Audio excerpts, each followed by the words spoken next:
Dimitri Bivol broke his silence and gave a very honest warning to Crawford when it comes to fighting Canelo. In an interview with Ring Magazine, unified light heavyweight champion Dimitri Bivol, who's the only person besides Mayweather who defeated Canelo Alvarez, admitted that at first he thought Crawford was too small to fight Canelo. However, upon meeting Crawford in person, he said that his assumptions were wrong and that Crawford is definitely a big fighter, once again dismissing all the size difference between the two. Now, Bivol said that Crawford has the right skills to beat Canelo. However, one of his concerns is that can Crawford actually stick to his game plan once he knows what it feels like to get hit by someone who's not a 147-pound fighter. Bivol also said that while the physical training is obviously really important, the mental aspect coming into this is probably something that'll eventually determine Crawford's chances of winning this fight. Bivol's advice is to be extremely mentally ready versus Canelo, and that it's a completely different ballgame once you start panicking and bend to the pressure surrounding the fight.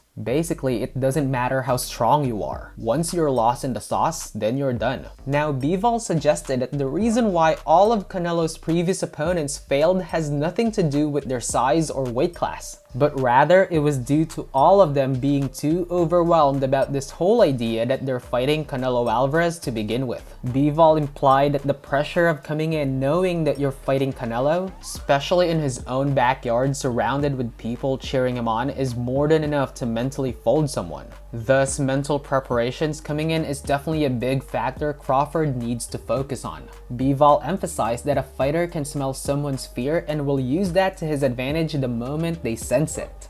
Basically, long story short, what Bivol is trying to say is that there's no size debate here and that Crawford has the skills to be technically and physically competitive against Canelo. However, does Crawford have what it takes to mentally silence the noise knowing that he'll be competing in the grandest stage of them all? What are your thoughts about this? Let me know in the comments section. Thank you so much for watching, and as always, please don't forget to click that like and subscribe button for more quick talk.